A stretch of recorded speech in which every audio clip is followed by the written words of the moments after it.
Good afternoon, students and my dear friends. This is your Dr. Gagan Vora, welcoming you again on my channel NEET Booster. बच्चों, आपको मैंने task 1 दिया था last time और मैंने आपको ये बोला था कि 2 दिन में आप 2 चैप्टर पढ़ें।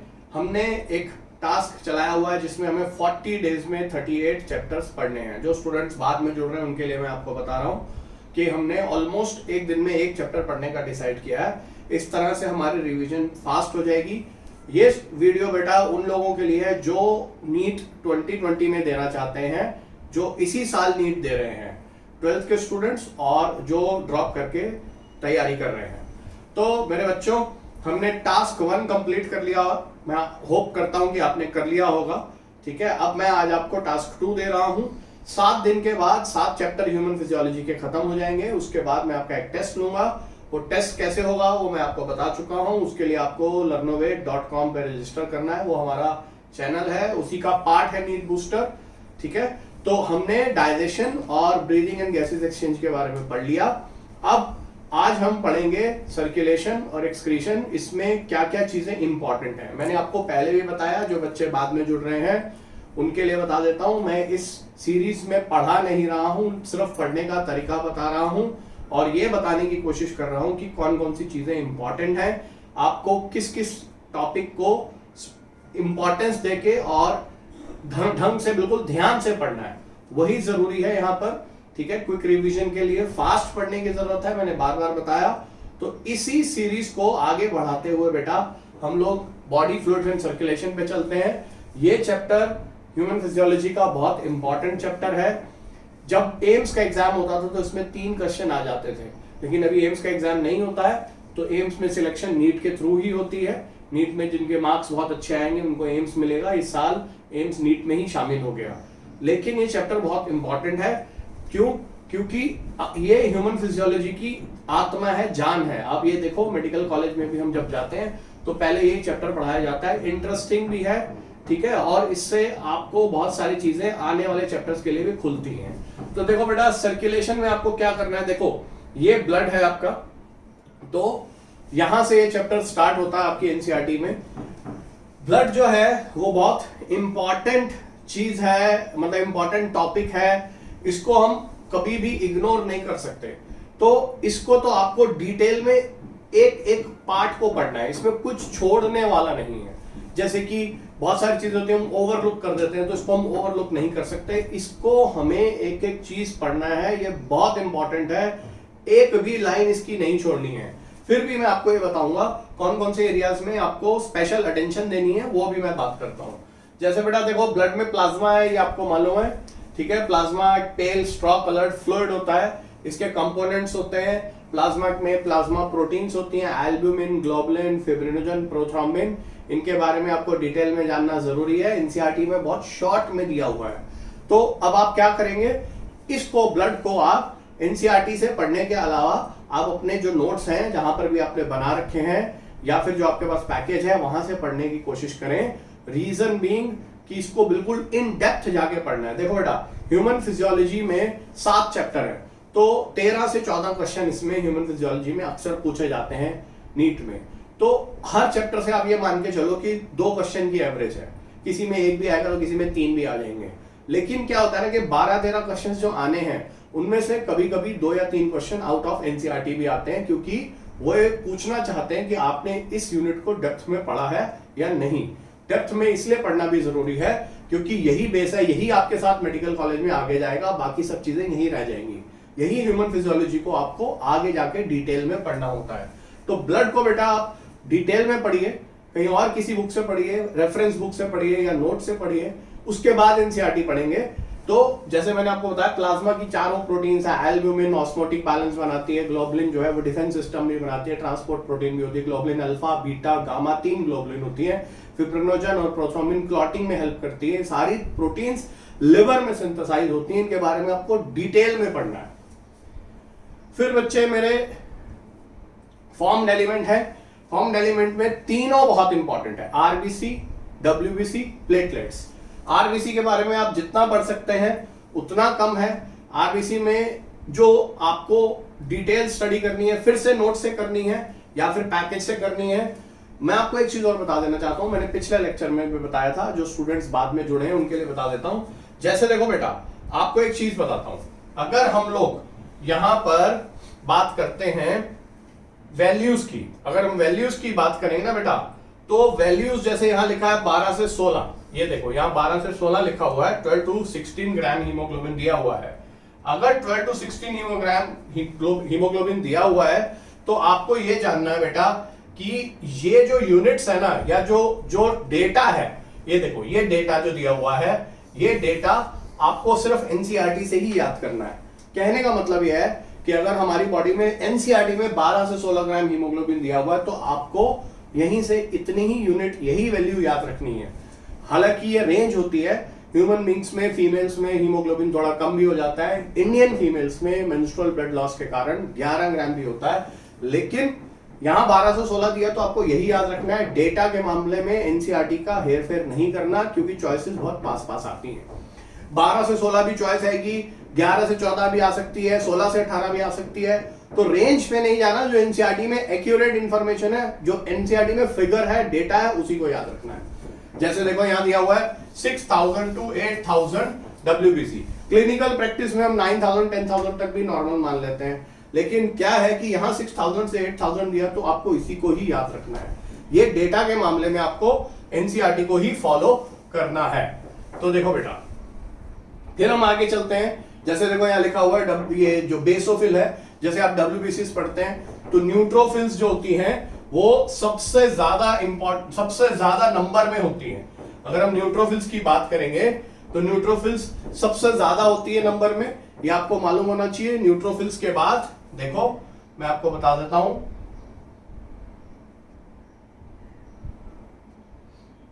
अगर हम न्यूट्रोफिल्स की बात करते हैं तो न्यूट्रोफिल्स, ये देखो ये डायग्राम भी दिया हुआ है।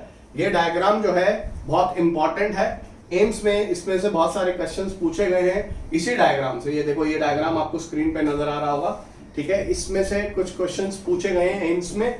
ये न्यूट्रोफिल है आपके सामने, ये मोनोसाइट है। न्यूट्रोफिल्स मोस्ट अबंडेंट होती है, मोनोसाइट का साइज सबसे बड़ा होता है। ये बेसोफिल है, इस्नोफिल एलर्जी में काम करती है, प्लेटलेट्स क्लॉटिंग करते हैं। आरबीसी ये आपको दिख रही है, ये टी और बी लिम्फोसाइट्स है, जो लिम्फोसाइट्स के टाइप हैं। तो जब आप प्रिपरेशन करेंगे तो इस टेबल को और इस डायग्राम को बहुत अच्छे से देख लेंगे, जरूरी है। इसमें से क्वेश्चन पहले भी आया हुआ है और फिर से आने के चांसेस भी होते हैं। बी और टी लिम्फोसाइट्स को अभी आप छोड़ सकते हैं, रीजन बीइंग कि बी और टी लिम्फोसाइट्स बेटा 12th क्लास में भी आएगा, जब हम ह्यूमन हेल्थ पढ़ेंगे तो वहां पर भी आ जाएगा। तो इसके लिए आप अभी फिलहाल चिंता में ना रहे, इसको छोड़ देंगे तो आगे पढ़ लेंगे। ये सारी चीजें न्यूट्रोफिल्स के लोब्स 2 से 7 होते हैं। न्यूट्रोफिल को पॉलीमॉर्फ कहते हैं क्योंकि इसकी न्यूक्लियाई की शेप अलग अलग होती है। न्यूक्लियस में 2 से 7 लोब होते हैं, ये सब आपको पता होना चाहिए। पॉलीमॉर्फो न्यूक्लियर जो लिखा गया है वो ह्यूमन हेल्थ में भी लिखा गया है न्यूट्रोफिल के लिए। न्यूट्रोफिल फैगोसिटिक है, मोनोसिटिक फैगोसिटिक है। न्यूट्रोफिल जो है वो एक्यूट इन्फेक्शन में काम करती है, मोनोसाइट क्रॉनिक इन्फेक्शन में काम करती है। बेसोफिल में हिस्टामिन, हेपारिन, सेरोटोनिन होता है। ये सारी नॉलेज आपको होनी चाहिए। ये सब मैं आपको लेक्चर्स में पढ़ा सकता हूं। अभी मैं क्या बताने की कोशिश कर रहा हूं कि आपको इसको बिल्कुल डिटेल्स में पढ़ना है। यहां पर आप कोई भी कोताही नहीं बरत सकते। बेटा ब्लड ग्रुप्स, जब हम ब्लड ग्रुप्स की बात करते हैं तो ब्लड ग्रुप्स में आपको यहां से आप ना पढ़े तो बेहतर है एनसीईआरटी से। मैं आपको सजेस्ट करूंगा कि आप जेनेटिक्स में जाएं और वहां से ब्लड ग्रुप्स पढ़ें। रीजन बीइंग कि आप जब ब्लड ग्रुप्स पढ़ते हैं तो फिर आपको वहां जीनोटाइप्स भी पढ़ने पड़ते हैं, जेनेटिक कॉन्स्टिट्यूशन भी पढ़नी पड़ती है। उस जेनेटिक कॉन्स्टिट्यूशन को पढ़े बिना ब्लड ग्रुप्स खत्म नहीं होता। जैसे कि ब्लड ग्रुप मल्टीपल एलील का एग्जाम्पल है, ये ए बी ब्लड ग्रुप जो है वो कोडोमिनेंस का भी एग्जाम्पल है। और बाकी ब्लड ग्रुप्स में आई ए स्मॉल आई होता है तो वो डोमिनेंट हो जाता है, और रिसेसिव में स्मॉल आई होता है तो ओ बनता है। तो जब तक आप जेनेटिक्स से ब्लड ग्रुप को लिंक नहीं करेंगे तब तक ब्लड ग्रुपिंग पढ़ने का फायदा नहीं है। तो ये बात ध्यान रखेंगे कि आपको ब्लड ग्रुपिंग 12th में जाके पढ़ना है, मतलब 12th की एनसीईआरटी से पढ़ें या 12th के नोट से पढ़ें। जेनेटिक्स को ब्लड ग्रुप के साथ जोड़ के पढ़ें। और इनकम्पैटिबिलिटी ऑफ ब्लड ग्रुप देखें, बहुत इंपॉर्टेंट है। इनकम्पैटिबिलिटी ऑफ ब्लड ग्रुप जरूर पढ़ना है, चाहे वो एबीओ इनकम्पैटिबिलिटी हो, इनकम्पैटिबिलिटी का मतलब ये है, इसमें भी एप्लीकेशन बेस्ड क्वेश्चन आएंगे। मतलब मान लीजिए कि ए ब्लड ग्रुप वाले ने बी ब्लड ग्रुप को दे दिया ब्लड, यानी कि डोनर ए है और रिसिपिएंट बी है, तो क्या होगा? यूनिवर्सल डोनर ओ नेगेटिव है, यूनिवर्सल रिसिपिएंट ए भी पॉजिटिव है। क्यों है ये भी आपको जानना चाहिए। मिसमैचिंग ऑफ ब्लड ग्रुप कहते हैं। मान लो मेरा ब्लड ग्रुप ए है और किसी का ब्लड ग्रुप बी है, मैंने ए ब्लड ग्रुप बी को दे दिया तो क्या प्रॉब्लम होगी? बी वाले ने ए को दे दिया तो क्या प्रॉब्लम होगी? तो एप्लीकेशन बेस्ड, मैंने पहले भी बताया था, ह्यूमन फिजियोलॉजी में एप्लीकेशन बेस्ड क्वेश्चन आते हैं।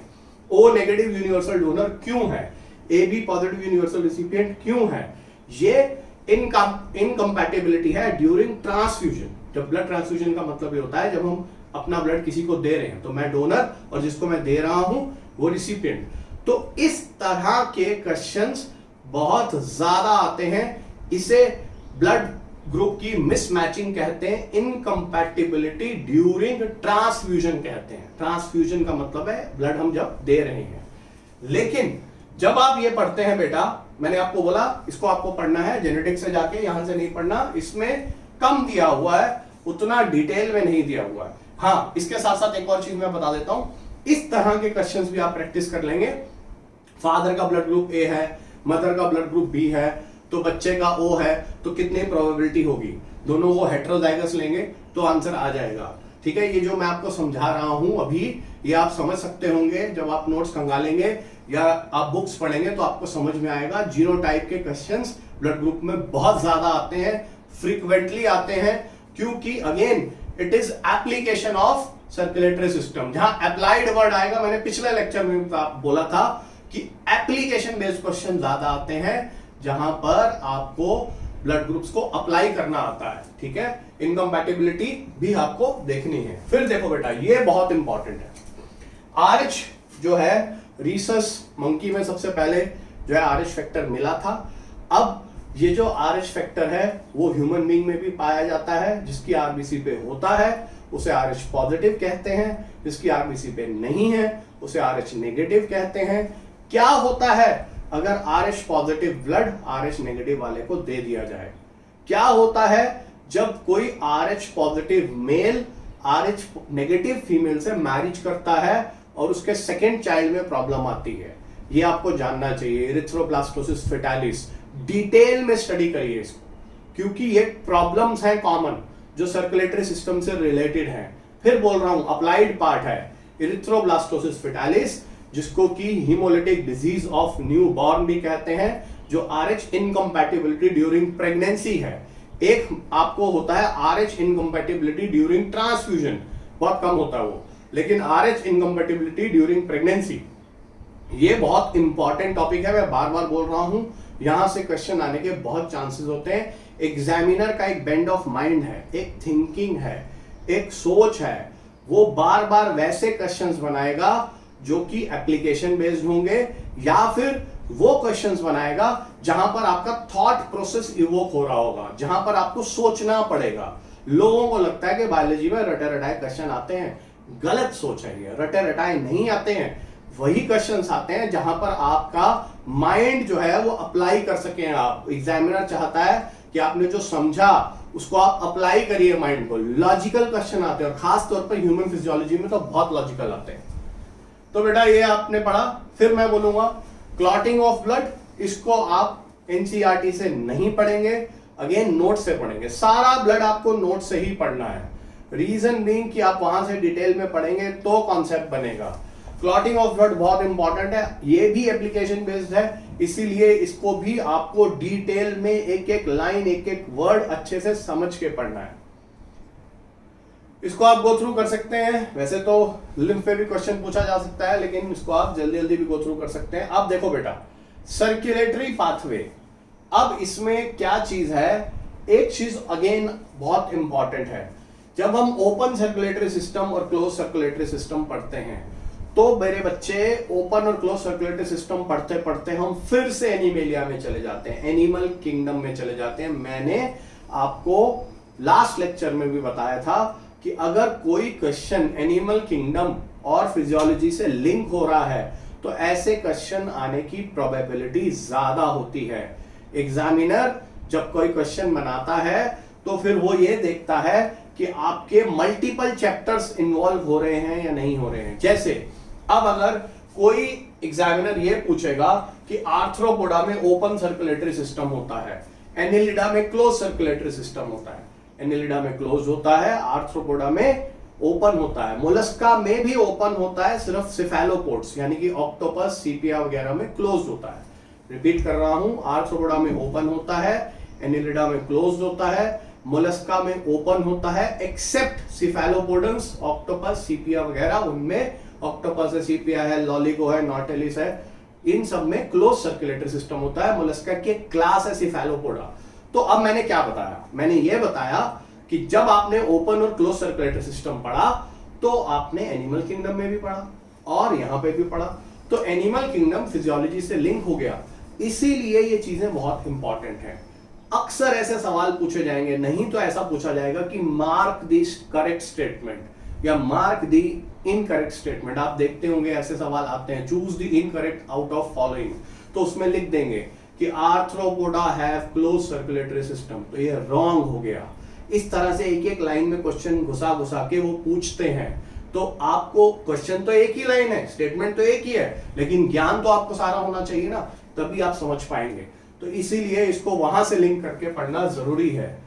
और वैसे भी क्लोज सर्कुलेटरी सिस्टम बेटर होता है, एफिशिएंट होता है, उसके एडवांटेजेस होते हैं, वो भी आपको समझना चाहिए। देखो अब इसी तरह से बच्चे, देखो ये बार बार कह रहा हूं, इसी तरह से जब आप हार्ट्स पढ़ने पे आएंगे, स्ट्रक्चर ऑफ हार्ट पढ़ने पे आएंगे, तो सबसे पहले आप मार्क माय वर्ड, बहुत ध्यान से सुन लेंगे, पाइसिस यानी कि फिश, एम्फीबियन, रेप्टाइल, बर्ड और मैमल्स।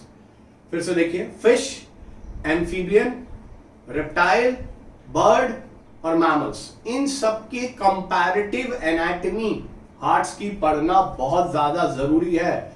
फिर से समझिए, कंपैरेटिव एनाटॉमी का क्या मतलब है? फिश में 2 चैम्बर्ड हार्ट है, एम्फीबियंस में 3 चैम्बर्ड हार्ट है, रेप्टाइल्स में पार्शियली 4 चैम्बर्ड हार्ट है, जिसे 3.5 भी कहते हैं, 3.5, एनसीईआरटी ने 3 ही लिखा हुआ है, पार्शियली 4 चैम्बर्ड। क्रोकोडाइल में 4 चैम्बर्ड होता है, एक्सेप्शन है, बर्ड्स में 4 चैम्बर्ड है, मैमल्स में 4 चैम्बर्ड है।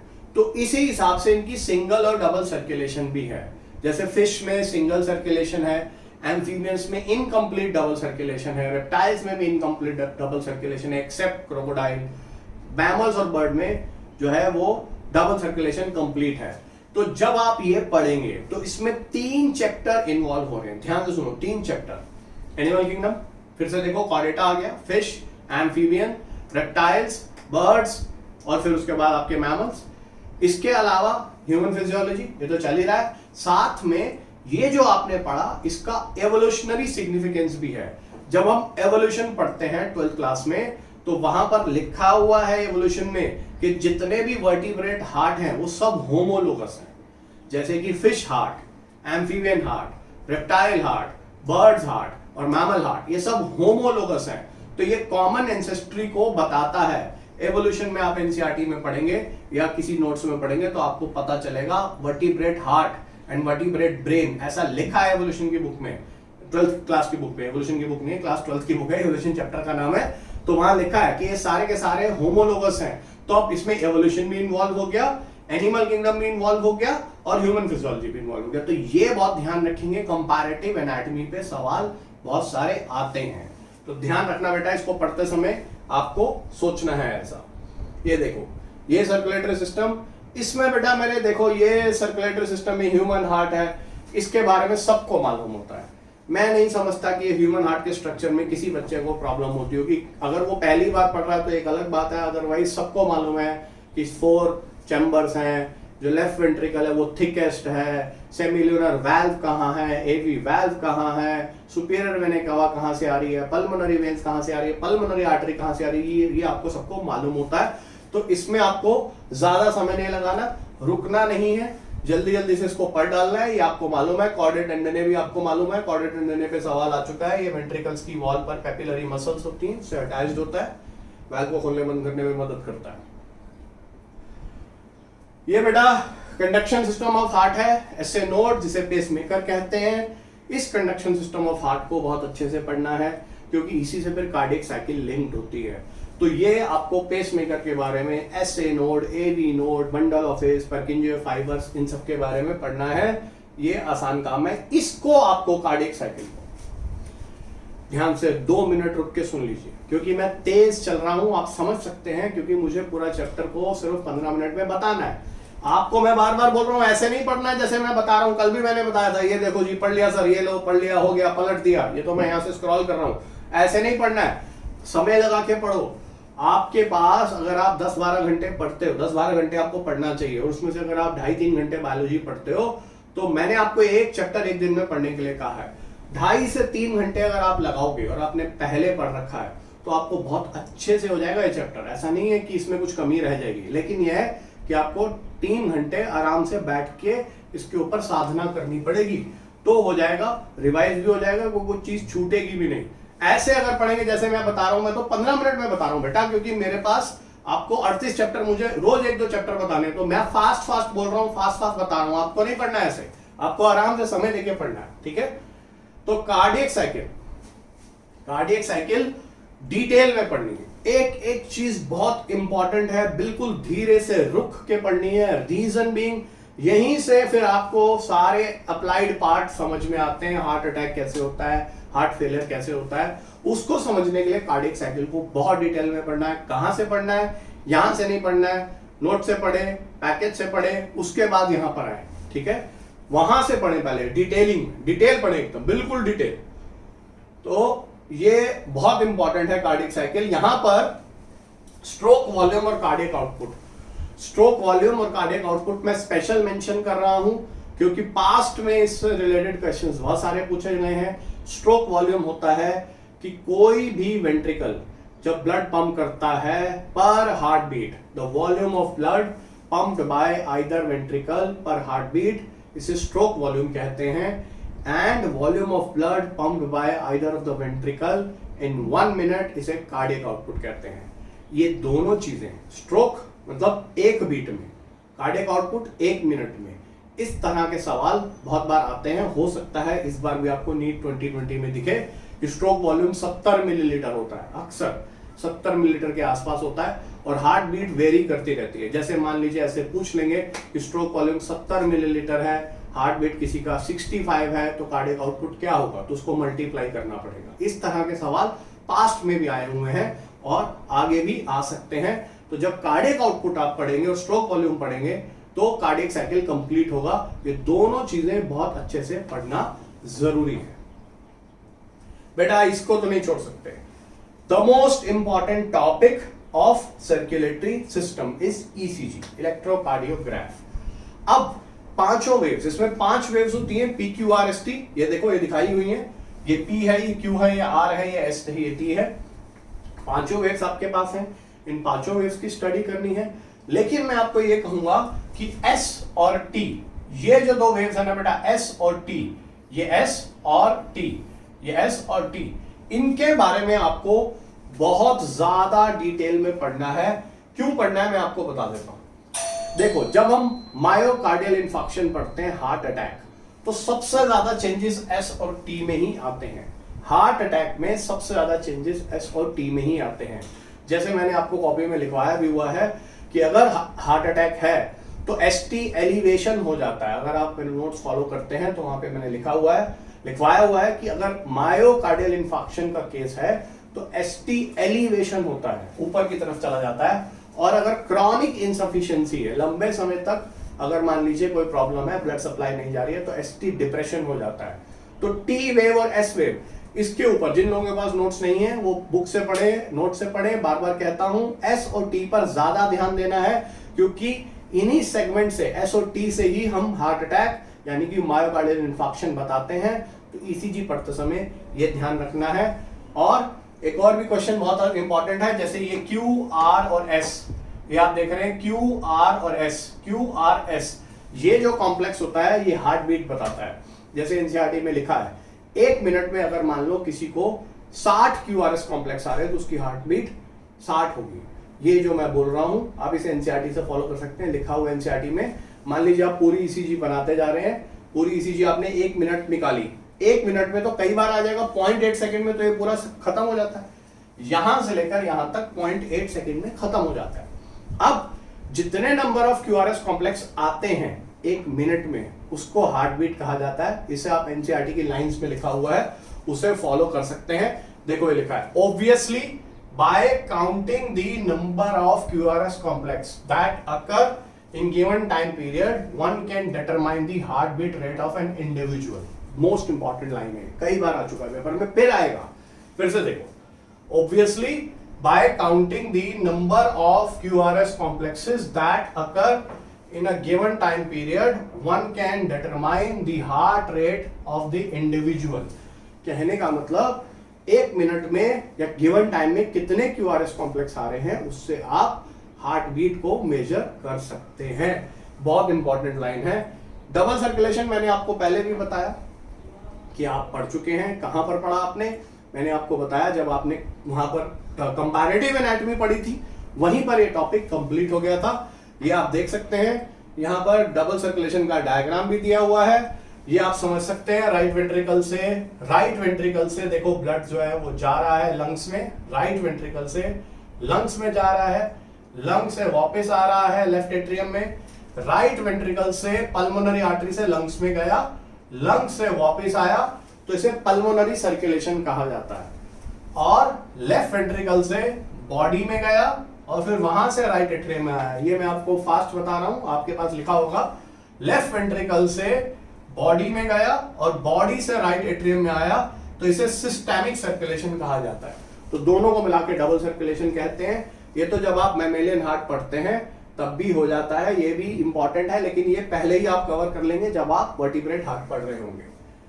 फिर उसके बाद देखो बेटा, लास्ट में जो सबसे ज्यादा इंपॉर्टेंट पार्ट है, देखो कोरोनरी आर्टरी डिजीज, जिसे हम CAD भी कहते हैं, जिसे एथेरोस्क्लेरोसिस भी कहा जाता है, ये मेन रीजन है हार्ट अटैक का। अब इसके ऊपर 2 मिनट रुक के सुन लीजिए, बहुत इंपॉर्टेंट है। कोरोनरी आर्टरी डिजीज के बारे में हमें बहुत डिटेल में पढ़ना है। Again it is an applied part of circulatory system. दुनिया में बहुत लोगों को रोज हार्ट अटैक होता है, तो वो जो हार्ट अटैक होता है वो कोरोनरी आर्टरीज में डिपोजिशन के कारण होता है। यहां लिखा हुआ है, देखो, artery disease often refer, coronary artery disease often referred to as atherosclerosis affects vessels that supply blood to the heart. It is caused by deposit of calcium, fat, cholesterol and fibrous tissues. फिर से देखिए, it is caused by deposition of calcium, fat, cholesterol and fibrous tissue which makes lumen of the artery narrower। अब बेटा मेरे, ये तो आपके सामने लिखा हुआ है, ये मैं यहां से पढ़ के भी बताऊंगा, तो एनसीईआरटी आपके पास है, आपके पास, आप वहां से देख सकते हैं। इसको मैं सिर्फ बताने के लिए, समझाने के लिए, इंपॉर्टेंस देने के लिए बता रहा हूं। जब आप कोरोनरी आर्टरी डिजीज पढ़ेंगे तो उसके साथ एक और चीज पढ़ेंगे, जैसे कि मैंने आपको पढ़ाते समय बताया होगा कि कुछ टेक्निक्स होती हैं जहां से हम कोरोनरी आर्टरीज के अंदर ब्लॉकेज को देख सकते हैं, तो वो टेक्निक को एंजियोग्राफी कहा जाता है। मैं कोशिश करता हूं कि मैं इसको लिख पाऊं।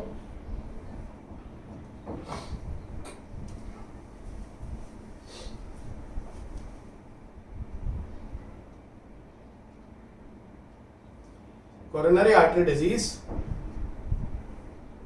में हमको एक वर्ड है बेटा,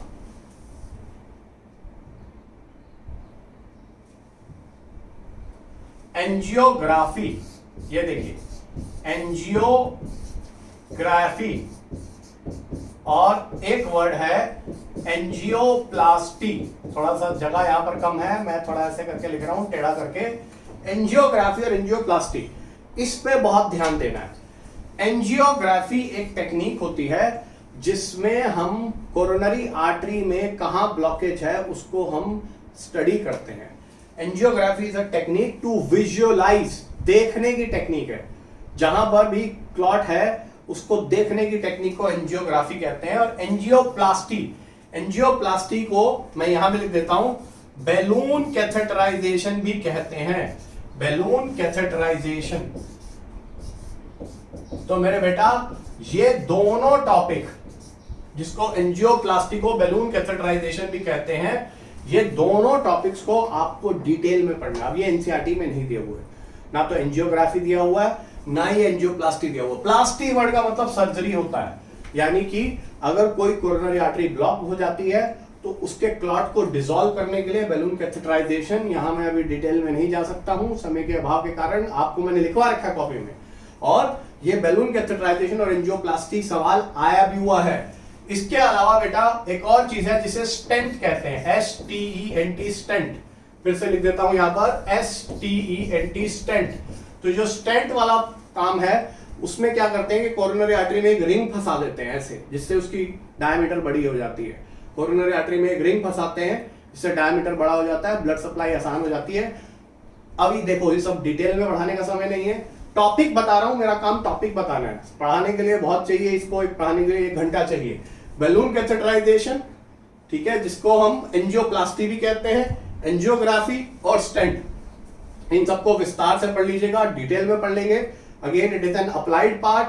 रोज हिंदुस्तान में बहुत सारे लोगों को, अभी तो खैर लॉकडाउन है, जो हॉस्पिटल्स में होते हैं, हार्ट अटैक्स वाले होते हैं या कोई हार्ट की प्रॉब्लम वाले, या जिनको इस्चेमिक हार्ट डिजीज होती है, उनको ये सब स्टेंट लगते रहते हैं, क्योंकि again it is an applied part, तो एंट्रेंस एग्जाम में आने के चांस है। ये क्वेश्चन बैलून कैथेटराइजेशन जिसे एंजियोप्लास्टी कहते हैं, ये एम्स में ऑलरेडी पूछा जा चुका है, एनसीईआरटी में ये सब नहीं है। इसको आपको एनसीईआरटी के बाहर से पढ़ना पड़ेगा, जरूरी है। और मेरे बेटा एक चीज और देख लो, यहां पर एक last part, heart failure, heart attack, cardiac arrest. फिर से नोट कर लीजिए, heart failure, heart attack and cardiac arrest, इन तीनों में डिफरेंस पता होने चाहिए। आपको लिखवा रखा है मैंने, नहीं तो फिर अगेन बुक से पढ़िए। Heart failure, heart attack and cardiac arrest. जैसे यहां कंजेस्टिव हार्ट फेलियर दिया हुआ है, देखो यहां पर कंजेस्टिव हार्ट फेलियर दिया हुआ है, वो आपको पढ़ना होगा अच्छे से डिटेल में। ये सारी चीजें अगर आप पढ़ोगे, अप्लाइड पार्ट पर ध्यान दोगे, और जो जो बातें मैंने बताई हैं, तो आई होप अगर सर्कुलेटरी सिस्टम से होपफुली 2 क्वेश्चन आते हैं तो वो दोनों क्वेश्चन आपके ठीक हो जाएंगे। अच्छे से पढ़ना बेटा, बार बार बोल रहा हूं, 3 घंटे लगा के इस चैप्टर को पढ़ो, उतने में आपका ये काम अच्छे से हो जाएगा। और जो एरियाज मैंने बताए हैं उन पर ज्यादा स्ट्रेस दो, ठीक है। क्वेश्चन अगर आ गए वाले तो आपको बेनिफिट है, और अगर वैसे अगर नहीं भी आए तो आप पढ़ तो सब कुछ रहे हो। मैं आपको एक एडिशनल पुश दे रहा हूं, ऐसा नहीं है कि यही क्वेश्चन आ जाएंगे। अगर ऐसा कुछ होता तो फिर तो मतलब मेरे पास क्वेश्चन पेपर थोड़ा है, किसी के पास नहीं होता। लेकिन मैं जो जो एरियाज आपको बताता जा रहा हूं, अगर आप उस पर ध्यान देंगे ना, तो हो सकता है कि आपके 40-50 नंबर एनहांस हो जाए। जो आपका स्कोर आ रहा है वहां से 40-50 इंक्रीज हो जाएगा। क्योंकि क्या होता है ना, कभी कभी बच्चे पढ़ते समय कुछ चीजों को ओवरलुक कर जाते हैं, डायरेक्शन नहीं पता होती, उनको मालूम नहीं होता कि इस चैप्टर में ये बहुत इंपॉर्टेंट है, ये बहुत इंपॉर्टेंट सब कुछ है, कुछ नहीं छोड़ा जा सकता। लेकिन क्या है कि कुछ एरियाज ऐसे होते हैं जिन पर रुक के तवज्जो देने की जरूरत होती है, ध्यान से पढ़ने की जरूरत होती है, थोड़ा ठहर के उसके ऊपर चिंतन मनन करने की आवश्यकता होती है, क्योंकि वो इंपॉर्टेंट होते हैं। तो बेटा ये सर्कुलेटरी सिस्टम हुआ। अब मैं आपको एक्सक्रीटरी सिस्टम के बारे में बताता हूं। तो बच्चे अब हम लोग पढ़ते हैं एक्सक्रीटरी सिस्टम के बारे में। Excretion, excretory products and there elimination, जैसे कि चैप्टर का नाम है एक्सक्रीटरी प्रोडक्ट। तो पहले मेरे बेटा 3 प्रोडक्ट मेनली हैं, अमोनिया, यूरिया और यूरिक एसिड। इनके बारे में जान लेना बहुत जरूरी है। तो अमोनिया जो होता है वो बहुत ज्यादा पॉइजनस होता है, जैसे कि यहां पर लिखा भी हुआ है, आप देखेंगे, मैं भी आपको दिखाता हूं। यहां से अगर आप देखेंगे, देखिए अभी हम बात करते हैं, यहां लिखा है animals accumulate ammonia, urea, uric acid, carbon dioxide, ये सब लिखा है ना। फिर यहां लिखा है, आप देखें, अमोनिया सबसे ज्यादा टॉक्सिक होता है। नाइट्रोजिनस वेस्ट में अमोनिया इज मोस्ट टॉक्सिक, ये देखो ये लिखा है, ammonia is most toxic and it requires large amount of water for the elimination, while uric acid being least toxic. देखो अमोनिया सबसे ज्यादा टॉक्सिक होता है और यूरिक एसिड सबसे कम टॉक्सिक होता है। तो जब हम चैप्टर की शुरुआत करते हैं तो हमें यहां पर सबसे पहले, वैसे तो और भी एक्सक्रीशन होते हैं, लेकिन 3 मेजर एक्सक्रीशन आपको जानने हैं, अमोनोटेलिज्म, यूरियोटेलिज्म एंड यूरिकोटेलिज्म। और मेरे बच्चे इसको फिर से आपको एनिमल किंगडम से लिंक करके पढ़ना है, क्योंकि एनिमल किंगडम में फिर से देखिए आप कैसे करेंगे, अप्रोच क्या होनी चाहिए। आप क्या करेंगे कि पॉरीफेरा से उठाएंगे, पॉरीफेरा अमोनोटेलिक होते हैं, इसी तरह से निडेरिया अमोनोटेलिक होते हैं, टीनोफोरा अमोनोटेलिक होते हैं। पॉरीफेरा से शुरू करेंगे, पॉरीफेरा, ऐसे 3 आप मतलब बना लेंगे इस तरह से कॉलम्स, यहाँ अमोनोटेलिज्म, यहाँ यूरियोटेलिज्म, यहाँ यूरिकोटेलिज्म। फिर से सुनिए, अमोनोटेलिज्म, यूरियोटेलिज्म, यूरिकोटेलिज्म। एक चार्ट बनाएंगे, पॉरीफेरा से शुरू करेंगे। पॉरीफेरा में क्या है, निडेरिया में क्या है, टीनोफोरा में क्या है, प्लैटीहेल्मिन्थ्स में क्या है, उसके बाद एस्केलहेल्मिन्थ्स में क्या है, एनलिडा में क्या है, आर्थ्रोम जैसे यूरियोटेलिक होते हैं, आर्थ्रोपोडा में क्या है, आर्थ्रोपोडा यूरिकोटेलिक भी होता है, स्पाइडर गुआनोटेलिक होती है। तो ये हमें मालूम होना चाहिए। मोलस्का जो है वो अमोनोटेलिक होते हैं, उसमें यूनियो एक्सेप्शन है, अमीनोटेलिक है, अमीनो एसिड एक्सक्रीट करता है। देखो 3 कॉलम्स बनाएंगे, एक में आप अमोनोटेलिज्म लिखेंगे, मैं शॉर्ट में लिख रहा हूं, एक में यूरियोटेलिज्म लिखेंगे और एक में यूरिकोटेलिज्म लिखेंगे। और पॉरीफेरा निडेरिया से चलते चलते मोलस्का पर हम पहुंच गए, फिर इकायोडर्मेटा, फिर हेमिकॉर्डेटा, फिर प्रोटोकॉर्डेटा, उसके बाद आपका साइक्लोस्टोम्स यानी एग्नेथा, फिर आपका नेथोस्टोमेटा में 2 सुपर क्लासेस, पाइसिस और टेट्रापोडा। पाइसिस में कार्टिलेजिनस फिश और बोनी फिश, उसके बाद एम्फीबियंस, उसके बाद रेप्टाइल्स, बर्ड्स और मैमल्स। इन तीनों लिस्ट में आप डालते चले जाएंगे, एक आपके पास चार्ट तैयार होगा।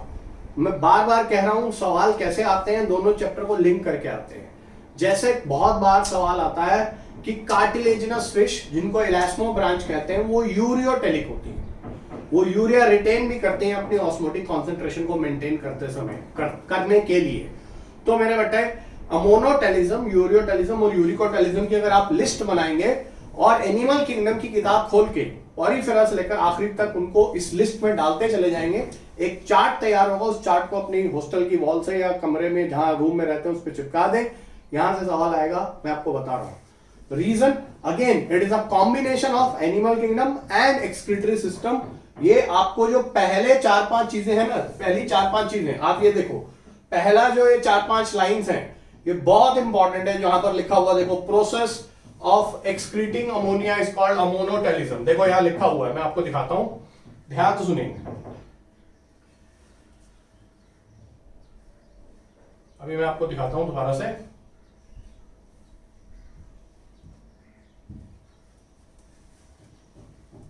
थोड़ा डिफेक्ट आ गया, नहीं आया। देखिए यहां लिखा है, देखिए process of excreting ammonia is called ammonotelism, लिखा है ना बेटा। आप लिखा है many bony fishes, aquatic amphibians and aquatic insects are ammonotelic. Insects में एक्वेटिक को अमोनोटेलिक लिखा है एनसीईआरटी ने, जबकि जो टेरेस्ट्रियल इंसेक्ट है, लैंड पर रहने वाले, वो अमोनोटेलिक नहीं होते, वो यूरिकोटेलिक हो जाते हैं, वो यूरिकोटेलिक हो जाते हैं। ध्यान रखेंगे मैं क्या कह रहा हूं, process of excreting ammonia is ammonotelism. Many bony fishes, aquatic amphibians and aquatic insects are ammonotelic. Aquatic insects को अमोनोटेलिक लिखा गया, जो पानी में रहने वाले इंसेक्ट्स हैं वो अमोनोटेलिक है। अमोनिया को एक्सक्रीट करने में ज्यादा पानी लगता है इसीलिए। और जो लैंड पे रहने वाले जैसे कॉकरोच है, मच्छर मक्खी है, ये लैंड पे टेरेस्ट्रियल इंसेक्ट्स हैं, वो यूरिकोटेलिक है। अब देखिए, in nature ammonia is readily soluble. देखो क्या लिखा है, ammonia is readily soluble and generally excreted by diffusion across the body surface और through gill surface in fish. Fish के अंदर भी अमोनोटेलिज्म होता है। As ammonium ions, kidneys do not play any significant role in its removal. Terrestrial adaptation required the production of lesser toxic nitrogenous waste like urea।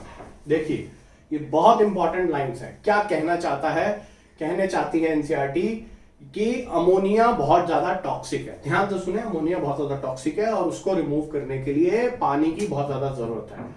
तो अब terrestrial animal जैसे हम लोग, हमारी बॉडी में पानी ज्यादा नहीं होता है, तो हमारी बॉडी में अमोनिया को यूरिया में कन्वर्ट करने का मैकेनिज्म बना, जो कि लेवर में होता है। तो जितने भी टेरेस्ट्रियल एनिमल्स हैं उनमें अमोनिया जो है वो यूरिया में कन्वर्ट होना पड़ेगा, करना पड़ेगा, ठीक है, क्योंकि यूरिया को हम टॉलरेट कर पाते हैं। फिर से सुनिए, अमोनिया हमारी बॉडी में लेवर में यूरिया में कन्वर्ट होती है।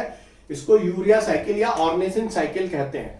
तो मेरे बेटा इसको अच्छे से पढ़ लेना, ऑर्निथिन साइकिल को कहां से पढ़ेंगे? अगेन पैकेज से और नोट से पढ़ेंगे, क्योंकि ये एनसीईआरटी में यूरिया साइकिल नहीं है। मैंने चैप्टर की शुरुआत में ही बता दिया, आपको 3 बॉक्सेस बनाने हैं। एक साइड पर अमोनोटेलिज्म लिखना है, एक साइड पे यूरियोटेलिज्म लिखना है, एक साइड पे यूरिकोटेलिज्म लिखना है। फिर सारे एनिमल किंगडम को पॉरीफेरा से लेकर एनिमल किंगडम देख लेंगे आप लास्ट तक, उसके अंदर आपको ऐड करते चले जाना है। इस तरह से एक लिस्ट बनेगी जहां पर आपके पास सारे एनिमल्स के एक्सक्रीटरी प्रोडक्ट के एक लिस्ट आ जाएगी, जो कि बहुत ज्यादा इंपॉर्टेंट है।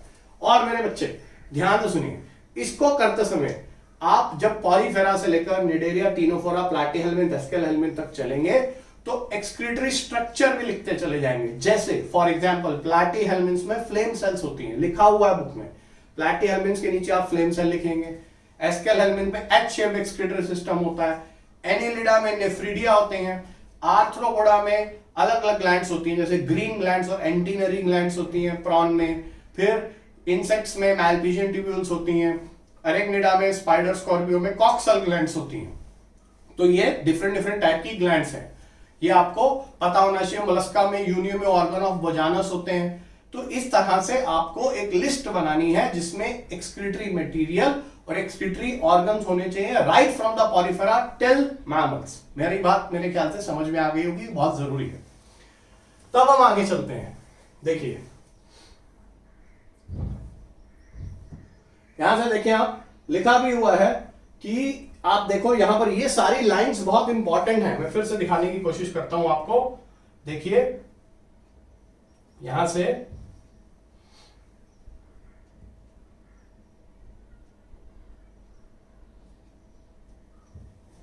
अभी दिखाते हैं आपको।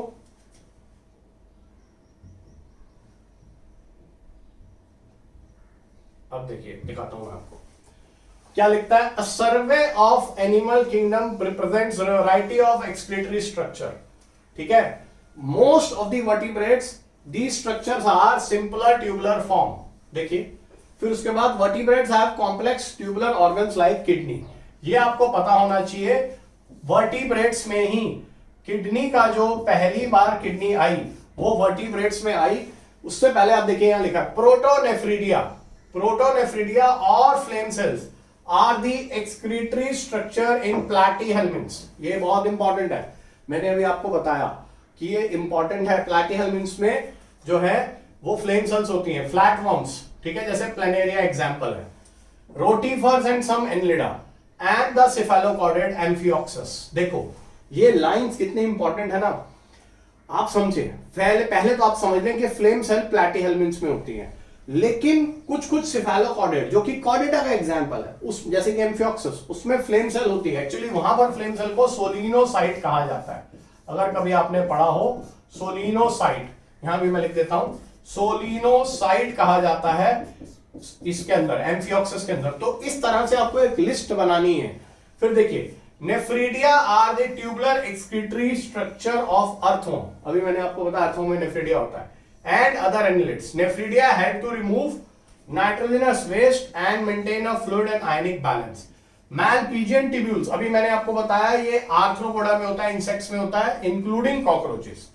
क्या लिखा देखिए, Malpighian tubules are the excretory structure of most of the insects including cockroaches.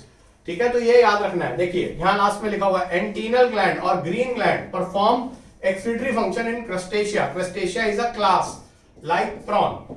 तो मैं आपको क्या कह रहा हूं ना, ये तो एनसीईआरटी में लिखा हुआ, लेकिन आपको थोड़ी एडिशनल मेहनत करनी पड़ेगी। समझाता हूं मैं आपको ये कह रहा हूं कि 3 आप कॉलम्स बनाइए।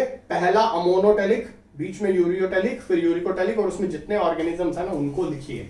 ये लिखने से आपकी एक लिस्ट तैयार हो जाएगी, जिससे आपको डिफरेंट एनिमल्स में कौन से एक्सक्रीटरी ऑर्गन्स होते हैं वो आपको पता चल जाएगा। और टाइप्स ऑफ एक्सक्रीशन, जैसे कार्टिलेजिनस फिश, यूरियोटेलिक बताया, बहुत इंपॉर्टेंट है। देखिए ये ह्यूमन एक्सक्रीटरी सिस्टम है, 2 किडनी का डायग्राम है, यूरिनरी ब्लैडर है, यूरेटर है। इसमें बहुत ज्यादा आप मतलब समय लगाने की जरूरत नहीं, जल्दी जल्दी आप गो थ्रू हो सकते हैं। ठीक है, इसमें कोई सवाल बनता नहीं है, क्योंकि ये स्ट्रक्चर है। मैंने आपको बार बार बताया, पहले एनाटॉमी होती है, फिर फिजियोलॉजी होती है। एनाटॉमी में जो है एग्जामिनर कम इंटरेस्टेड होता है, क्योंकि वो आपको पता ही होती है, उसके बिना आप आगे चल ही नहीं सकते। देखिए ये किडनी की हिस्टोलॉजी है, यहां पर थोड़ा सा आपको समय रख के पढ़ना पड़ेगा।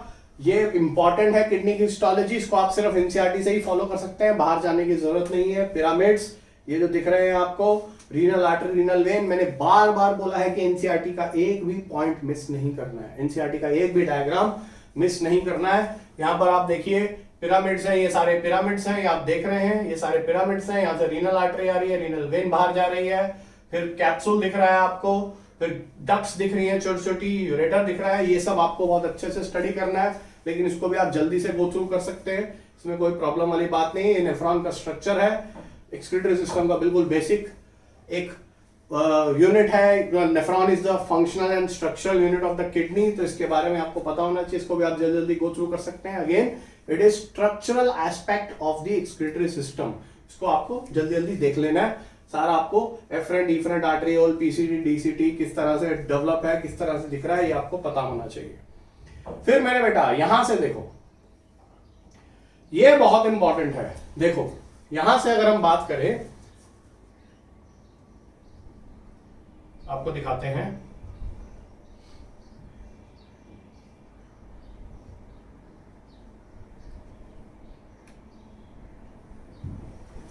देखो बेटा ये आप देखेंगे एफरेंट आर्टेरियोल है। एफरेंट का मतलब होता है जो बोमेन कैप्सूल में एंटर कर रहा है। देखो यहां से ब्लड एंटर कर रहा है, एफरेंट आर्टेरियोल।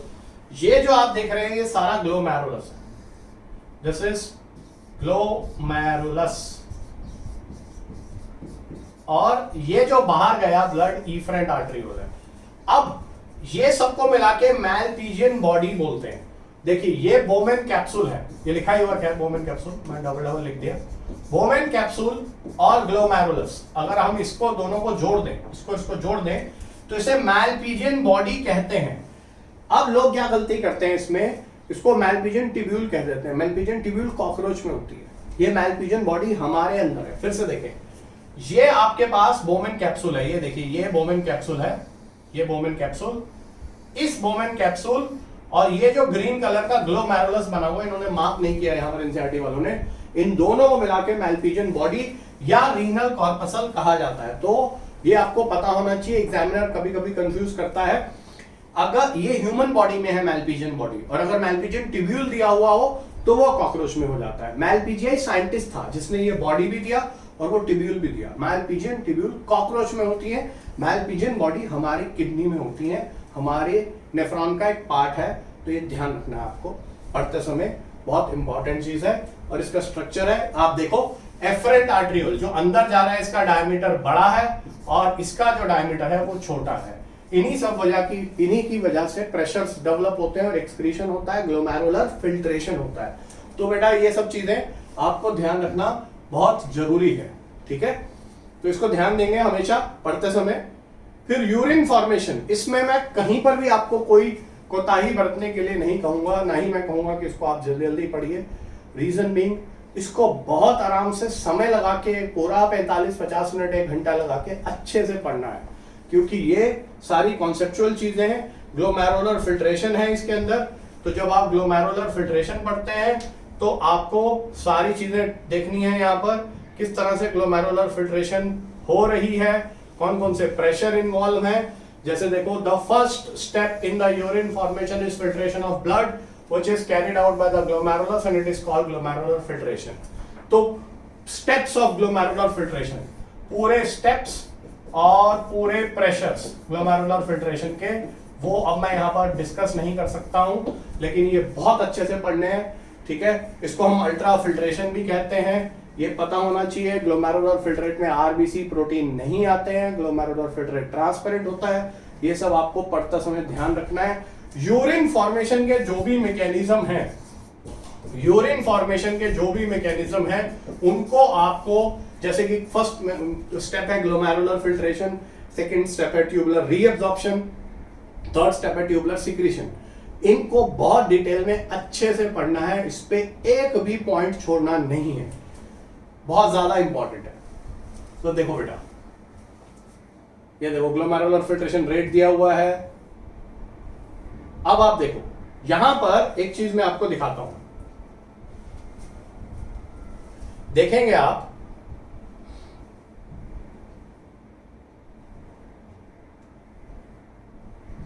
देखो बेटा, एक चीज यहां पर बहुत इंपॉर्टेंट है, जिन स्टूडेंट्स ने पढ़ रखा है उनको बताता हूं। यहां पर लिखा है PCT helps to maintain pH and ionic balance of the body by selective secretion of hydrogen ion, ammonia and potassium ion. देखो, दिस इज वेरी इंपॉर्टेंट।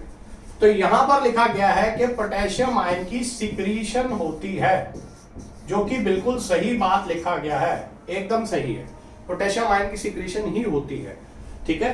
अब आपको मैं एक चीज दिखाता हूं, इसे याद रखना, पोटेशियम आयन की सिक्रीशन होती है। अब मैं आपको एक चीज दिखाता हूं, यहां देखिए, जब हम इस डायग्राम में आते हैं, तो मैं इस डायग्राम में आपको फिर से दिखाता हूं। देखिए, जो कह रहा हूं उस पर ध्यान देना। एक एनसीईआरटी में गलती है, वो भी आपको पता होना चाहिए। देखो, जब हम पोटेशियम आयन की सिक्रीशन की बात करते हैं, तो यहां पर बेटा देखो, ये रॉन्ग है। इसको पोटेशियम आयन को एनसीईआरटी ने डायग्राम में लिखते समय बाहर की तरफ भेज दिया है। आपको मालूम होना चाहिए सिक्रीशन और रीअब्जॉर्प्शन में फर्क है। सिक्रीशन एंड रीअब्जॉर्प्शन दोनों अलग अलग चीजें हैं, जरा ध्यान से समझेंगे। कोई भी सब्सटेंस अगर टिब्यूल से बाहर जा रहा है, देखो एरो, जैसे ये देखो, ये NaCl, ये रीअब्जॉर्ब हो रहा है, बाइकार्बोनेट आयन रीअब्जॉर्ब हो रहा है, वाटर रीअब्जॉर्ब हो रहा है। कोई भी सब्सटेंस अगर टिब्यूल से बाहर जा रहा है तो उसे रीअब्जॉर्प्शन कहते हैं। कोई भी सब्सटेंस अगर टिब्यूल के अंदर आ रहा है, जैसे हाइड्रोजन आयन, जैसे अमोनिया, तो ये सिक्रीट हो रहे हैं। टिब्यूल के अंदर आने का मतलब वो यहां से टिब्यूल के अंदर से होते हुए यहां से यूरिन से एक्सक्रीट हो जाता है। सिक्रीशन का मतलब ये होता है एलिमिनेशन। जैसे हाइड्रोजन आयन देखो सिक्रीट हो रहा है, अमोनिया सिक्रीट हो रहा है, यानी कि इंटरस्टिशियल स्पेस से टिब्यूल के अंदर जा रहा है। कोई भी चीज जो टिब्यूल के अंदर जा रही है, ये देखो, वो यहां से होती हुई बॉडी से एलिमिनेट हो जाएगी। इस बात को ध्यान से समझने की जरूरत है। जबकि यहां पर क्लियर कट दिख रहा है कि एनसीईआरटी ने पोटेशियम आयन को रीअब्सॉर्ब दिखाया है, तो इस एरो को बेटा ऐसे कर लेंगे, ये पोटेशियम आयन ऐसे आ रहा है, न कि वैसे जा रहा है। थ्योरी में सही लिखा हुआ है, डायग्राम में गलत है। तो जो चीज गलत है सो गलत है, डायग्राम में एरर है। डायग्राम में ये रीअब्जॉर्प्शन दिखाया जा रहा है, जबकि होता सिक्रीट है पोटेशियम आयन। ये ध्यान रखना, इस एरो को उल्टा कर लें, पोटेशियम आयन का एरो गलत दिया हुआ है। जैसे देखो, फिर से अगर हम चलेंगे पीछे, तो यहां पर देखो, अभी मैं आपको बता रहा था कि यहां लिखा हुआ है, अभी मैं फिर से दिखा देता हूं आपको, 2 मिनट लगते हैं इसमें।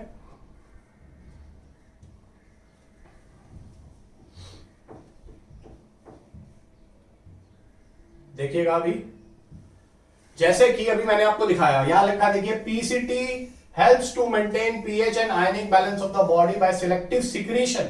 यहां वर्ड लिखा है secretion of hydrogen ion, ammonia and potassium ion. साफ साफ लिखा गया है, ये देखिए, सिक्रीशन ऑफ पोटेशियम आयन, जबकि डायग्राम में दिखाते हुए रीअब्जॉर्प्शन दिखा दिया गया है। तो ये एनसीईआरटी में एरर है, अपने में डिस्प्यूट है। यहां ठीक लिखा है, वहां गलत दिखाया गया है। तो बेटा ये बात ध्यान से समझना है आपको, और फिर हमें आगे चलना है। ये डायग्राम जो है द मोस्ट इंपॉर्टेंट डायग्राम, देखो अब इसमें करना क्या है मैं आपको बता देता हूं। इसमें क्या करना है मेरे बेटा, कि सारी चीजों को ध्यान से सुनेंगे, सारी चीजों को बहुत अच्छे से आपको याद रखना है, और आपको इसको बिल्कुल अच्छे से समझ लेना है, ठीक है। कैसे, देखो मैं बताता हूं आपको। जैसे आप देखो, ये पीसीटी है, इसमें हाइड्रोजन आयन सिक्रीट हो रहा है, अमोनिया सिक्रीट हो रहा है, बाइकार्बोनेट आयन रीअब्सॉर्ब हो रहा है, वाटर रीअब्सॉर्ब हो रहा है, पोटेशियम रीअब्सॉर्ब हो रहा है, NaCl रीअब्सॉर्ब हो रहा है। ये descending limb of loop of Henle, जो वाटर के लिए परमिएबल है, तो वाटर यहां से रीअब्सॉर्ब हो रहा है, सॉल्ट के लिए इम्परमिएबल है। कितनी बार ये क्वेश्चन आ चुका है। यहां से सोडियम क्लोराइड रीअब्सॉर्ब हो रहा है, लेकिन यहां से वाटर रीअब्सॉर्ब नहीं होता। देखो, सोडियम क्लोराइड रीअब्सॉर्ब हो रहा है।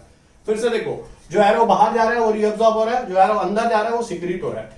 ये जो डिसेंडिंग लिम्ब है, this is permeable to water, ये याद रखना है, permeable to water and this is permeable to salt. और ये जो असेंडिंग लिम्ब है, ये जो है thick segment of ascending limb, ये इम्परमिएबल होता है वाटर के, याद रखना है, बहुत इंपॉर्टेंट चीज है। फिर ये डीसीटी है, यहां से सोडियम एब्सॉर्ब हो रहा है, वाटर एब्सॉर्ब हो रहा है, बाइकार्बोनेट आयन एब्सॉर्ब हो रहा है, पोटेशियम सिक्रीट हो रहा है, हाइड्रोजन आयन सिक्रीट हो रहा है। ये पोटेशियम आयन मैंने आपको अभी भी बताया, यहां से एरो ऐसे दिखाना है। पोटेशियम आयन हमेशा सिक्रीट होता है, यहां एल्डोस्टेरॉन की मदद से सिक्रीट होता है, यहां वैसे ही हो जाता है। फिर ये देखो, ये कलेक्टिंग डक्ट है, यहां से वाटर रीअब्सॉर्ब होता जा रहा है, वाटर रीअब्सॉर्ब होता जा रहा है। तो मेरे बेटा, this diagram is very very very important, इसको आपको कई बार समझना है, इसको थ्योरी के साथ पढ़े, एनसीईआरटी से भी पढ़ सकते हैं, सफिशिएंट है, कोई जरूरत नहीं कहीं और से पढ़ने के लिए। ये डायग्राम बहुत इंपॉर्टेंट है, कहां पर कौन सी चीज रीअब्जॉर्ब हो रही है और सीक्रेट हो रही है, ये आपके दिमाग में हमेशा रहना चाहिए। तो देखो, इसके बाद ये मेरे बेटा काउंटर करंट सिस्टम है। काउंटर करंट सिस्टम, ये जो काउंटर करंट सिस्टम हम देख रहे हैं, इसको आपको देखो फिर से बताता हूं। अगर हम इस काउंटर करंट सिस्टम को देखेंगे तो इस काउंटर करंट सिस्टम में हमें क्या समझना है, मैं आपको बता देता हूं। ये थोड़ा सा मुश्किल टॉपिक है काउंटर करंट सिस्टम, लेकिन आपको इसके बारे में पता होना चाहिए। यहां पर दो काउंटर करंट सिस्टम है। देखो, ये अब मैं आपको पढ़ा नहीं सकता हूं, उतना समय नहीं है। ये आपका लूप ऑफ हेनले है, ये लूप ऑफ हेनले, और यहां वासा रेक्टे लिखा हुआ, वासा रेक्टे ब्लड वेसल है। एक काउंटर करंट यहां चल रहा है और एक काउंटर करंट यहां चल रहा है, और ये काउंटर करंट इससे कैसे रिलेटेड है, इसको आपको बहुत अच्छे से पढ़ना है। रीड फ्रॉम एनसीईआरटी, एनसीईआरटी की लैंग्वेज में बहुत अच्छे से इसको दिया हुआ है। इस काउंटर करंट के ऊपर सवाल बहुत इंपॉर्टेंट आते हैं। देखो, यहां से सोडियम क्लोराइड रीअब्सॉर्ब हुआ और यही सोडियम क्लोराइड आयन यहां से यहां चला गया। अब मैं आपको इसको स्लाइड्स की मदद से यहां नहीं पढ़ा सकता, बहुत समय लगेगा, ये अपने आप में 1 घंटे का टॉपिक है, लेकिन इसको बहुत अच्छे से पढ़ना है। इसके ऊपर सवाल आएगा ही, पूरे चैप्टर का मोस्ट इंपॉर्टेंट पार्ट है काउंटर करंट सिस्टम। दो काउंटर करंट सिस्टम है, एक ऐसे चल रहा है, ये देखो यहां से, दोनों में अपोजिट फ्लो चल रहा है, इसलिए काउंटर बोलते हैं। काउंटर का मतलब होता है अपोजिट। तो काउंटर करंट एक ऐसे चल रहा है और एक काउंटर करंट ऐसे चल रहा है, तो दोनों काउंटर करंट एक दूसरे के अपोजिट चल रहे हैं। ये जानना बहुत ज्यादा जरूरी है, इसको आप पढ़ें, समझें और याद रखें।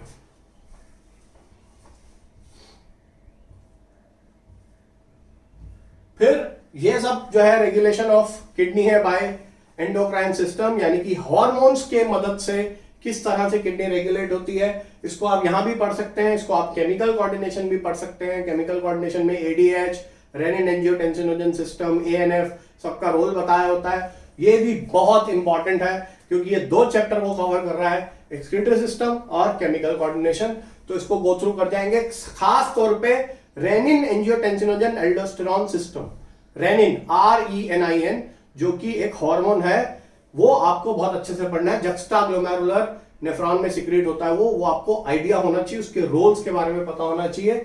एडीएच जिसे वैसोप्रेसिन कहते हैं, इसके बारे में पता होना चाहिए। दोनों को मिला जुला के आपको एक कॉन्सेप्ट तैयार करना पड़ेगा, जिससे आपको यह पता चलेगा कि हार्मोन्स कैसे किडनी फंक्शन को रेगुलेट करते हैं।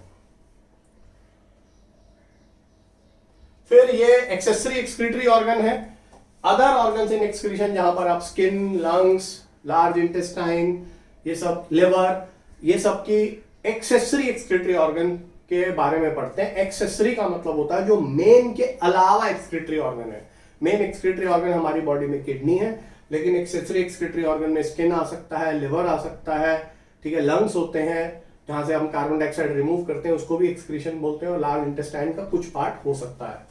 तो ये आपको पता होना चाहिए। अगेन डिसऑर्डर के अंदर यहां पर यूरीमिया दिया हुआ है, यूरिया का लेवल अगर बढ़ जाता है तो उसे यूरीमिया कहते हैं। ये आपको आइडिया होना चाहिए बेटा। यूरीमिया इंपॉर्टेंट है, यूरीमिया में पहले भी क्वेश्चन आ चुके हैं। अगर किसी का किडनी जो है अगर फेल हो रही है तो फिर यूरिया का लेवल बढ़ जाता है। ये देखो, माइल फंक्शनिंग यानी कि किडनी खराब होने से can lead to accumulation of urea in blood, it is called uremia. Uremia का मतलब है अगर यूरिन प्रोड्यूस नहीं हो रहा तो अचानक से यूरिया का लेवल बढ़ जाएगा, जिसे यूरीमिया कहेंगे। इंपॉर्टेंट टॉपिक है। फिर इसको ठीक करने के लिए हीमोडायलिसिस करना है, वेरी इंपॉर्टेंट। हीमोडायलिसिस को आपको डिटेल में पढ़ना है, यहां से नहीं पढ़ेंगे, नोट से पढ़ेंगे। हीमोडायलिसिस, ठीक है, हीमोडायलिसिस के बारे में यहां पर ठीक से नहीं दिया हुआ। Haemodialysis it is again application part of the excretory system, जहां पर आपको पता होना चाहिए कि डायलिसिस करके हम ब्लड को कैसे फिल्टर करते हैं, साफ करते हैं, क्योंकि किडनी काम नहीं कर रही। कई लोगों की किडनी फेल हो जाती है। अगर किडनी फेल हो जाती है तो यूरिन प्रोड्यूस नहीं होता है या कम क्वांटिटी में होता है, जिसे ओलिगो यूरिया कहते हैं। नहीं प्रोड्यूस हो रहा तो एनीयूरिया कहते हैं। उस केस में हमारी बॉडी में यूरिया का लेवल यानी कि और नाइट्रोजनस कंपाउंड का लेवल बढ़ जाता है, तो उसको साफ करने के प्रोसेस को हीमोडायलिसिस कहते हैं। इसको आपको डिटेल में पढ़ना है, ये बहुत इंपॉर्टेंट है। ठीक है। अब मेरे बेटा इसके बाद जब आप आगे जाएंगे तो ये रीनल फेलियर है। ये रीनल फेलियर आपको पढ़ना है। यहां पर मैं आपको एक चीज और बता देता हूं, जरूरी है जब आप रीनल फेलियर पढ़ेंगे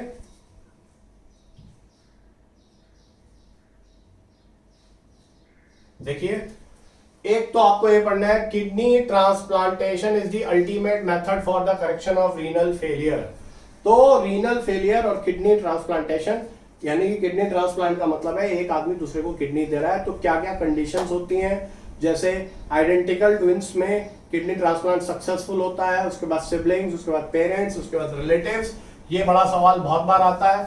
आइडेंटिकल ट्विंस में, आईडी मतलब आइडेंटिकल ट्विंस में सबसे ज्यादा सक्सेसफुल होता है ट्रांसप्लांट। सिबलिंग, उसके बाद भाई बहन, उसके बाद पेरेंट, उसके बाद रिलेटिव। इसी सीक्वेंस में किडनी ट्रांसप्लांटेशन सक्सेसफुल होता है।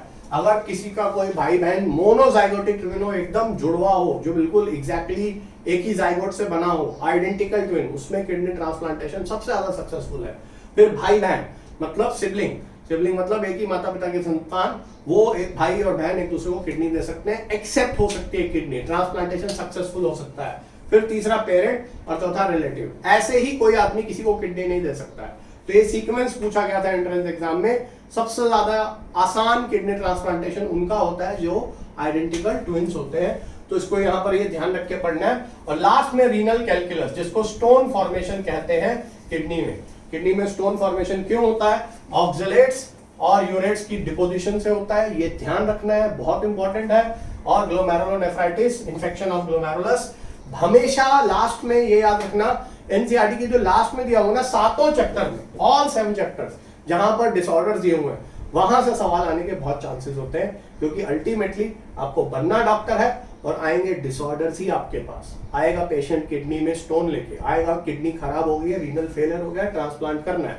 तो इसलिए बार बार मैंने पिछले लेक्चर में भी कहा था, applied part of human physiology, यानी जहां पर डिसऑर्डर्स होते हैं वहां से सवाल बहुत ज्यादा पूछे जाते हैं। इनको आपको ध्यान से पढ़ना है। अगर आप किसी और रेफरेंस बुक से डिटेल में भी पढ़ेंगे तो आई डोंट माइंड, बहुत अच्छा रहेगा, आपका कॉन्सेप्ट डेवलप होगा।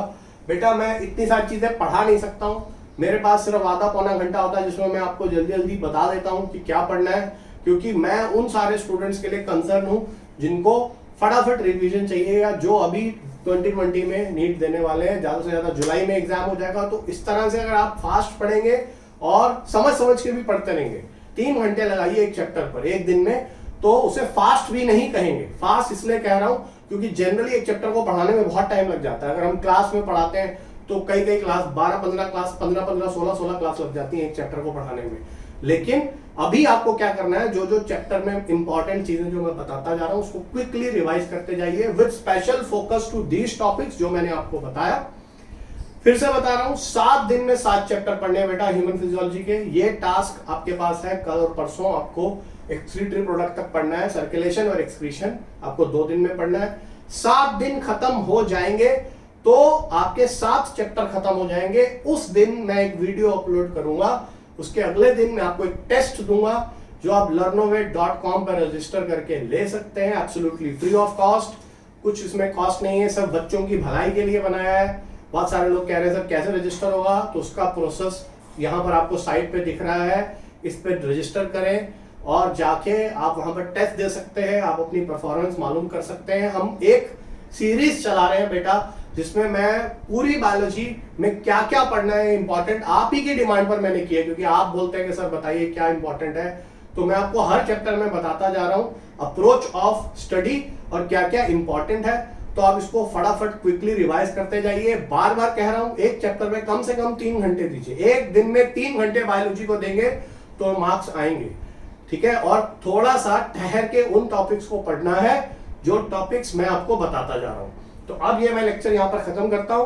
अब मैं आपको अगली सीरीज में टास्क 3 के साथ मिलूंगा। टास्क 2 बिगिंस नाउ, जिसमें आपको 2 चैप्टर पढ़ने हैं। All the best, thank you very much and good night.